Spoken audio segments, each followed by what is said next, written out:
Hello friends, हमारे YouTube channel GS mentor take it easy में आपका स्वागत है। मैं हूं अमित कुमार शुक्ला। हम अपने हिस्ट्री मॉड्यूल पे आज आगे नेक्स्ट लेक्चर प्रोसीड करते हैं, दैट इज मराठा। और मराठों में मैंने अभी तक आपको बताया है फर्स्ट एंग्लो मराठा वार, सेकेंड एंग्लो मराठा वार और उसके पीछे का जो बैकग्राउंड है। आज हम लोग बात करेंगे थर्ड एंग्लो मराठा वार और उसके जो भी चीजें बची होंगी उसको हम लोग आज कंक्लूड करेंगे। तो जैसा कि मैंने बताया, सेकेंड एंग्लो मराठा वार का एंड 1803 से लेके 1806 तक ये चला और 1806 में एंड हो गया with the treaty of Rajghat, जो कि किसके साथ हुई थी? होलकर के साथ हुई थी। अब आपको ये ध्यान रखना है कि जो ब्रिटिश की मंशा थी वो मंशा अभी तक पूरी नहीं हो पाई है। मंशा क्या है कि इस बड़े से जो रीजन है इस पे अपना कंट्रोल करना। तो इसी के दौरान कई ऐसे डेवलपमेंट होते हैं जिसकी वजह से जरूरी हो जाता है कि ब्रिटिश कंपनी इस पूरे एरिया का एनेक्सेशन करे, यानी इस पूरे एरिया का अधिग्रहण कर ले, विलय कर ले। तो क्या रीजन थे? तो आप पहली चीज ये देखोगे कि 1813 में चार्टर एक्ट आता है। उस चार्टर एक्ट में कहा जाता है कि अब ब्रिटिश ईस्ट इंडिया कंपनी की जो व्यापार में एकाधिकार की नीति है इसको समाप्त किया जाएगा और जो अन्य ब्रिटिश कंपनियां हैं उनके लिए भी इंडिया का मार्केट ओपन किया जाएगा। चूंकि अब ब्रिटेन में ब्रिटिश ईस्ट इंडिया कंपनी इकलौती कंपनी नहीं थी जो बहुत बड़ी ट्रेड एंड कॉमर्स करती थी, बल्कि और बहुत सारी मीडियम स्केल की कंपनी आ चुकी थी और वो ब्रिटिश सरकार पे दबाव डाल रही थी कि ये जो इंडिया में इतना जो बड़ा ट्रेड कर रही है ब्रिटिश ईस्ट इंडिया कंपनी, इस ट्रेड पे हमको भी एक्सेस दिया जाए। तो ब्रिटिश सरकार अब चूंकि लोकतांत्रिक सरकार है तो लोगों की इच्छा के खिलाफ नहीं जा सकती है, तो उसका भी दबाव ब्रिटिश ईस्ट इंडिया कंपनी पे होता है। और इसी के परिणाम स्वरूप 1813 में जो चार्टर एक्ट आता है उसमें कहा जाता है कि अब भारत में जो व्यापार कर रही है ब्रिटिश ईस्ट इंडिया कंपनी, इस एकाधिकार को समाप्त किया जाता है, इस मोनोपोली को समाप्त किया जाता है और केवल भारत में जो चाय का व्यापार करती है ईस्ट इंडिया कंपनी वो एकाधिकार बना रहेगा और जो ये व्यापार चीन के साथ करती है वो एकाधिकार बना रहेगा। बाकी सारे एकाधिकार समाप्त किए जाते हैं और बाकी जो ब्रिटिश कंपनीज हैं उनके लिए भी मार्केट ओपन किया जाता है। तो ब्रिटिश कंपनी को यह लगा कि अभी हमने जो द्वितीय आंग्ल मराठा युद्ध में जो संधियां की हैं ये हमने छोटे छोटे पावर से किया। आपको याद होगा कि भोसले से अलग कर रहे हैं और होलकर से अलग कर रहे हैं, सिंधिया से अलग कर रहे हैं, तो उनका ऑब्जेक्टिव नहीं पूरा हो रहा है। तो उन्होंने देखा कि इस का जो भरपाई हो सकता है वो ऐसे हो सकता है कि बड़े से एरिया को हम पहले से ही कैप्चर कर लें। जब वो एरिया हमारे कैप्चर में होगा तो हमको रॉ मटेरियल एक साथ मिलेगा और सस्ता मिलेगा। तो ध्यान रखना है 1813 के चार्टर एक्ट के कारण अब ब्रिटिश ईस्ट इंडिया कंपनी को लग रहा है कि उसको छोटा छोटे संधि करने की आवश्यकता नहीं है, बल्कि उसे बड़ा से बड़ा एरिया अधिग्रहण करने की आवश्यकता है। इसीलिए वो चाहता है कि मराठा क्षेत्र का अधिग्रहण किया जाए। अधिग्रहण जब आप करोगे तो विवाद होगा, इसके लिए वो बहाना खुद ही ढूंढ रहे हैं कि किस तरह से मराठों के साथ हमारा कोई झगड़ा हो, और झगड़ा जब होगा तो इनको हम डिफीट करेंगे और पूरे राज्य का ही हम लोग अपने में मिला लेंगे, अधिग्रहण कर लेंगे। तो ये लोग एक्सक्यूज के लिए ढूंढ रहे हैं। तो वो एक्सक्यूज इनको मिला कैसे? वो एक्सक्यूज ऐसे मिला कि जो पिंडारी होते थे वो मराठा चीफ्स के साथ घुमा करते थे। पिंडारी के बारे में आप कह सकते हैं कि लोकल लेवल की आर्मी थी जिसमें किसान और जो बेरोजगार युवा होते थे वो सेना के रूप में भर्ती कर लिए जाते थे। वो करते क्या थे? जिस एरिया में भी मराठे लूटपाट करते थे, जिस भी एरिया को मराठे जीतते थे उस एरिया में वो लूटपाट करते थे। तो आम जनता भी पिंडारियों से परेशान थी। तो ब्रिटिश कंपनी ने बहाना ढूंढा कि जो मराठा एडमिनिस्ट्रेशन है वो इन पिंडारियों का दमन करे, अदरवाइज हम दमन कर देंगे। तो देखिए, तृतीय आंग्ल मराठा युद्ध के जो कारण है उनकी भूमिका बनने लगी। पहली, पिंडारी की समस्या, उसमें जो कर्नल कैप्टन स्लीमैन है ब्रिटिश कंपनी का, ब्रिटिश फोर्स का, उसने पिंडारियों के दमन में बहुत महत्वपूर्ण भूमिका निभाई। ये सवाल पूछ चुका है। तो पहला जो कारण उनको बहाना मिला वो पिंडारियों का दमन। ठीक है। तो दूसरा क्या हुआ कि जो पेशवा का जो मंत्री है उसने क्या किया? गायकवाड़ के राजदूत को मार दिया। गायकवाड़ जो कि बड़ौदा में शासन किया करते थे उसको पेशवा के मंत्री ने मार दिया। तो एक तो पिंडारियों को लेकर दबाव बना रही थी ब्रिटिश कंपनी मराठों के ऊपर कि आम जनता बहुत परेशान है, लॉ एंड ऑर्डर फेल हो जा रहा है, तो रूल ऑफ लॉ एस्टैब्लिश करने के लिए जरूरी है कि पिंडारियों का दमन किया जाए। एक तो ये कारण हुआ, और दूसरा ये जो पेशवा के मिनिस्टर ने गायकवाड़ के एक राजकुमार को मार दिया। ठीक है। तो इससे हुआ ये कि भाई इनके ऊपर दबाव बना कि कल्प्रिट को हमारे हवाले करो। ब्रिटिश कंपनी ने कहा कि दोषी को हमारे हवाले करो। तो मराठों ने पूछा कि भाई तुम कौन हो, तुमको क्यों करें? अगर गलत है तो सजा देने का अधिकार भी राजा का ही होता है। आप किस हक से कह रहे हैं? आप इसका जो इस तरह का जो लॉजिक है आप अपने जो रामायण पढ़ते हैं उसमें भी देख सकते हैं कि जब बाली और सुग्रीव का झगड़ा होता है तो भगवान राम उसे जब छिप के मारते हैं तो सुग्रीव भी भगवान राम से पूछता है कि मैं बैरी सुग्रीव प्यारा कारण कवन नाथ मोहि मारा, कि मैं बैरी हो गया आपका और सुग्रीव इतना प्यारा हो गया, हे नाथ आपने मुझे क्यों मारा। तो वो उनको कारण बताते हैं कि जो दूसरे की पत्नी और दूसरे की दौलत पे जो कब्जा कर ले वो इसी के पात्र होते हैं। तो उनसे बाली कहता है भगवान राम से कि चलिए ये भी ठीक है, लेकिन सजा देने का हक तो राजा का होता है। आपने किस हक से मुझे मारा? ये हक आपको किसने दिया कि मैं गलत हूं और आप मुझे मार सकते हैं? तो वो कहते हैं कि ये जिस जमीन पे आप रह रहे हैं ये इक्ष्वाकुओं की जमीन है, इस तरह से आप हमारे अधीन ही राजा हैं। ठीक है, तो कुल मिला के ये जो पूरी जमीन है वो हम इक्ष्वाकुओं की है और हम इक्ष्वाकु वंश के ही राजा हैं, इसलिए हमें आपको दंड देने का अधिकार है। यानी दंड देने का अधिकार तो राजा को ही होता है। तो फिर अगर ये हत्या भी हुई है तो फिर ये सजा देने का हक आपको किसने दिया? तो ऐसा तो हो नहीं सकता, लेकिन ब्रिटिश को तो बस बहाना चाहिए। इसी तरह आप क्या देख रहे हो कि और भी ऐसे कई रीजन हो गए। तो एक चीज 1813 का चार्टर एक्ट जिसमें उनका एकाधिकार समाप्त हुआ, तो अब उन्हें जरूरत है किस बात की? अब उन्हें जरूरत है इस बात की कि बड़ा सा एरिया डायरेक्ट उनके कंट्रोल में आ जाए, जिससे उनको रॉ मटेरियल कच्चा माल बल्क में मिलेगा और सस्ते में मिलेगा। एक कारण। नंबर 2 पिंडारियों का दमन, दूसरा कारण। ये जो पेशवा के मंत्री ने गायकवाड़ के प्रिंस को मारा, ये तीसरा कारण। और चौथा कारण ब्रिटिश कंपनी ने खुद ही जनरेट कर दिया। इनके हर छोटे छोटे मैटर पे इनके जो इंटरनल कॉन्फ्लिक्ट है उस पे वो क्या करने लगे? बीच बचाव करने लगे, उसमें छेड़खानी करने लगे। तो इन सारे कारणों को अगर हम कलेक्टिव वे में देखते हैं, ठीक है, तो तृतीय आंग्ल मराठा युद्ध जो कि 1817 से 1818 के बीच हुआ, इसको शुरू करने के लिए पर्याप्त है। तो ध्यान रखना है, जब भी कोई युद्ध होता है तो उसका कारण एक तो तात्कालिक होता है, लेकिन ध्यान रखना है बड़ा युद्ध कभी भी जो इमीडिएट कॉज है उनकी वजह से नहीं होता है। उसके पीछे कहीं ना कहीं एक लंबा इतिहास होता है और चीजें एक्यूमुलेट होती रहती हैं, और जब एकदम सैचुरेट हो जाती हैं तब वो हमको सामने दिखती हैं। जैसे 1857 का स्वतंत्रता संग्राम सिर्फ इसलिए नहीं हो गया था कि वो कारतूस में गाय और सुअर की चर्बी लगी हुई थी, बल्कि उसके पीछे बहुत बड़ा जो शोषण है, दमन है, वो चला आ रहा था, और ये अंतिम घटना थी जिससे ये चीजें रिफ्लेक्ट हो गई। तो इन सारे कारणों का कलेक्टिव जो रिस्पॉन्स हुआ, जो इम्पैक्ट हुआ, ये हुआ कि तृतीय आंग्ल मराठा का युद्ध शुरू हो गया। राइट, तो थर्ड एंग्लो मराठा वार, थर्ड एंग्लो मराठा वार,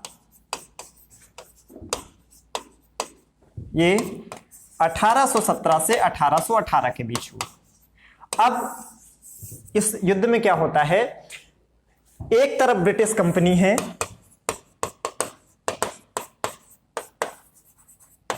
और दूसरी तरफ मराठा है। तो इसी से जुड़ा हुआ युद्ध है भीमा कोरेगांव का, जो अक्सर चर्चा में रहता है। ठीक है, तो 1 जनवरी 1918 को भीमा कोरेगांव युद्ध होता है। भीमा कोरेगांव युद्ध होता है, और इसमें हुआ क्या था? ब्रिटिश कंपनी की तरफ से जो सोल्जर थे उसमें बहुत सारे जो सोल्जर थे वो सो कॉल्ड शेड्यूल्ड कास्ट के थे, निम्न जाति के थे। इसमें जो ब्रिटिश सोल्जर थे वो क्या थे? So called low caste. वैसे कोई जाति छोटी और बड़ी नहीं होती है, इसलिए आपको कभी एग्जाम में लिखना भी पड़े तो आप सो कॉल्ड या तथाकथित को जरूर लिखें, क्योंकि अगर आप तथाकथित नहीं लिखते इसका मतलब है कि नहीं आप ये कंफर्म होके कह रहे हैं कि कुछ जातियां छोटी और कुछ जातियां बड़ी होती हैं। ठीक है, तो उसमें बायसनेस नजर आती है। तो जो सो कॉल्ड लो कास्ट के लोग थे वो ब्रिटिश कंपनी में सोल्जर के रूप में लड़ रहे थे, और मराठों में जो लड़ रहे थे वो ज्यादातर जो थे वो अपर सो कॉल्ड अपर कास्ट के थे। तो ब्रिटिश ने बड़ी होशियारी से इस युद्ध को देखा जाना चाहिए इस रूप में कि एक तरफ मराठे अपने क्षेत्रीय स्वाभिमान, अपनी संप्रभुता के लिए विदेशी ताकत यानी ब्रिटिश कंपनी से लड़ रहे हैं, लेकिन बड़ी होशियारी से ब्रिटिश कंपनी ने इसको क्या किया, एक सोशल एंगल दे दिया। और सोशल एंगल क्या दिया कि देखिए अपर कास्ट के लोग लोअर कास्ट के लोगों से लड़ रहे हैं। और ऐसे भारत में पॉलिटिक्स इतनी घटिया हो गई है कि रावण टाइप एक कोई लीडर है, रावण, राइट, वो बताता है खुद को कि हम जो सो कॉल्ड एससी के कम्युनिटी के लोग हैं वो उनका लीडर है, और जब कभी इनका शोषण होता है वो कभी नहीं पहुंचता है। ठीक है, अभी आपने बिहार में देखा, अभी आपने अलीगढ़ में देखा, आपने बंगाल में देखा, रावण गायब है। ठीक है, तो ये करते क्या है, हर साल 1 जनवरी को आप देखोगे भीमा कोरेगांव एनिवर्सरी मनाई जाती है कि हम सेलिब्रेट करते हैं इस चीज को कि लो कास्ट के लोगों ने हाई कास्ट के लोगों को पीट दिया था। तो इस युद्ध में ब्रिटिश कंपनी की विजय हुई थी, मराठे हारे थे और पूरा मराठा राज्य का अधिग्रहण कर लिया गया था। लेकिन ये हर साल चर्चा में क्यों रहता है कि जब 1 जनवरी आती है तो भीमा कोरेगांव बरसी मनाई जाती है और बड़ा खुशी मनाई जाती है कि निम्न जाति के लोगों ने उच्च जाति के लोगों को मारा था, जबकि वो भूल गए कि ये जो सो कॉल्ड लो कास्ट के लोग हैं ये लोग किससे लड़ रहे थे, मराठों से लड़ रहे थे, लेकिन किसकी तरफ से लड़ रहे थे, ब्रिटिश कंपनी की तरफ से लड़ रहे थे। बहरहाल हुआ ये कि इस युद्ध में जो मराठे हैं उनकी बुरी तरह डिफीट हुई और जो मराठा रीजन था उसको कैप्चर कर लिया ब्रिटिश कंपनी ने। और इस तरह से भारत में मुगल अंपायर के डिक्लाइन के बाद जो सबसे बड़ा रीजनल पावर था वो भी अब ब्रिटिश उसको भी समाप्त कर चुका है। ठीक है, अब सवाल ये उठता है कि इतना बड़ा रीजनल पावर हो के भी मराठे आखिर ब्रिटिश कंपनी के सामने घुटने क्यों टेक दिए? वाई सच अ जायंट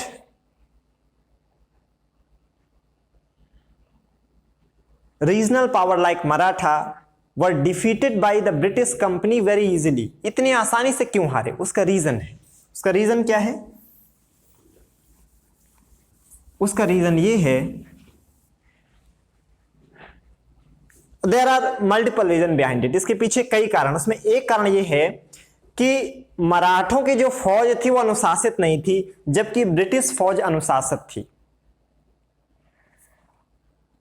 मराठों की जो फौज थी वो वेल इक्विप्ड नहीं थी, जबकि जो ब्रिटिश फौज थी वो वेल इक्विप्ड थी, सुसज्जित, अनुशासित। सेना में आपके पास हथियार भी होने चाहिए और अनुशासन भी होना चाहिए, जबकि मराठों की जो सेना थी वो क्या थी? वो लुटेरों की सेना थी। उसमें पिंडारीज होते थे, बेरोजगार युवा होते थे, तो ना तो उनके पास कोई एक आर्मी का डिसिप्लिन था और ना ही वो वेल इक्विप्ड थे, ना ही उनके पास हथियार थे। दूसरा, युद्ध में सस्टेन करने के लिए खुद को आपके पास एक इकोनॉमिक बैकअप होना चाहिए, पैसे का बैकअप होना चाहिए। तो ब्रिटिश जो फौज थी उसके पास तो ब्रिटिश ईस्ट इंडिया कंपनी के द्वारा कमाई गई अकूत दौलत थी, यानी युद्ध अगर 1 महीने भी चले तो वो उसमें रुक सकते थे क्योंकि उनके पास पैसे की कमी नहीं है। तो दूसरा जो समस्या थी कि जो इकोनॉमिक बैकअप था मराठों के पास वो नहीं था, जबकि ब्रिटिश के पास आर्थिक बैकअप था। तीसरा, अपने मराठा साम्राज्य के समृद्धि के लिए मॉडर्न इंडस्ट्री स्टैब्लिश करने के बारे में मराठों ने कभी सोचा ही नहीं, जबकि ब्रिटिश कंपनी का जो फ्यूल था वो तो इंडस्ट्री से ही आता था। सो मराठों ने नए उद्योग स्थापित करने का प्रयास नहीं किया, जिससे उनकी आर्थिक समृद्धि नहीं बढ़ सकी, जबकि ब्रिटिश कंपनी के पास आर्थिक समृद्धि के लिए ब्रिटिश कंपनी द्वारा कमाई गई अकूत दौलत थी। चौथा, जो ब्रिटिश कंपनी की डिप्लोमेसी थी वो अनमैच्ड थी, अनपैरेलल थी। मराठे तो छोड़िए, दुनिया में कोई भी सत्ता उनकी डिप्लोमेसी की और उनकी स्पिनोज सिस्टम जो जासूसी व्यवस्था थी उसका कोई मुकाबला नहीं कर सकता था। मराठे तो छोड़िए, दुनिया में कोई नहीं था। जैसे आज आप क्या देखते हो, इजराइल अगर इतना एफिशिएंटली कोई अपने मिशन पूरे कर पाता है तो उसका रीजन क्या है कि इनकी जो इंटेलिजेंस एजेंसी है मोसाद के बारे में कहा जाता है दुनिया की सबसे बेहतरीन एफिशिएंट इंटेलिजेंस एजेंसी है।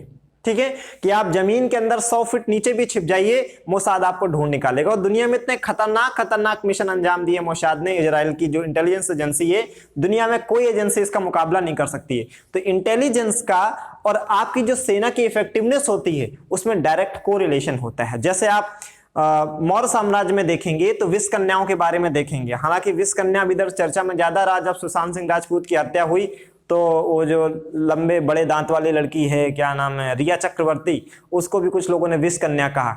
तो मौर्य एडमिनिस्ट्रेशन में भी देखोगे कि वहां की जो जासूसी व्यवस्था थी, जो विष कन्याएं थी, वो बड़ी एफिशिएंट होती थी लोगों से इंफॉर्मेशन निकालने का। एक तरह का हनी ट्रैप भी यूज होता था। जैसे आज क्या करते हैं ना, पाकिस्तान की आईएसआई हमारे सोल्जर से इंफॉर्मेशन निकालने के लिए अपनी जो लड़कियां होती हैं, मॉडल्स होते हैं, उनको लगा देते हैं और प्यार के जाल में फंसा के वो क्या करती हैं, हमारे जो आर्मी के सीक्रेट इंफॉर्मेशन मिशन होते हैं उनकी जानकारी हमारे सोल्जर से लेती है। तो हनी ट्रैप है, ये भी इंटेलिजेंस गैदरिंग का एक तरीका है। तो मौर्य एडमिनिस्ट्रेशन अगर इतना मौर्य साम्राज्य इतना विस्तार कर पाया, उसमें कहीं ना कहीं उनके जो इंटेलिजेंस व्यवस्था थी उसका बहुत बड़ा योगदान है। तो जो ब्रिटिश की इंटेलिजेंस सिस्टम थी वो भी बहुत बेहतरीन थी।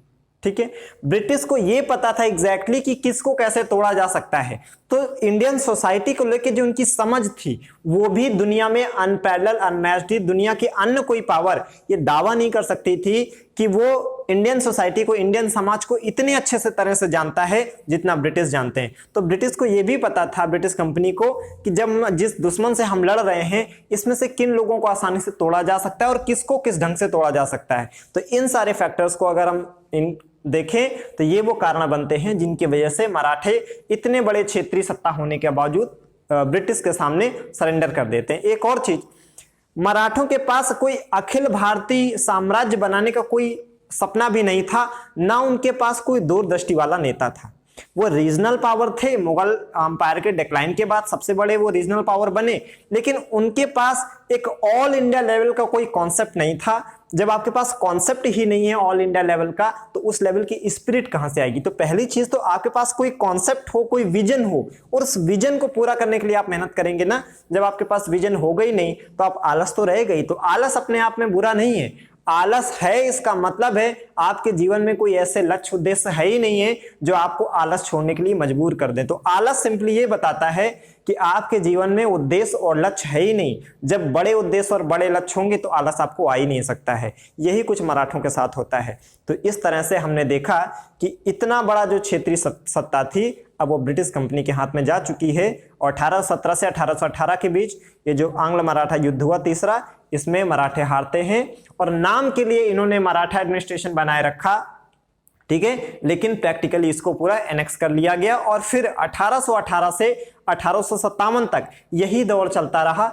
ज्यादा से ज्यादा राज्यों को ये किसी ना किसी तरीके से मिलाते रहे। उसका रीजन क्या था, जितना बड़ा साम्राज्य हमारे डायरेक्ट कंट्रोल में होगा, हमको कच्चा माल कम पैसे में उतनी आसानी से मिलता रहेगा।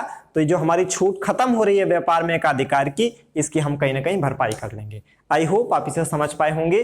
अगर आप इसे पसंद आया हो, लाइक शेयर सब्सक्राइब करें। Thank you so much.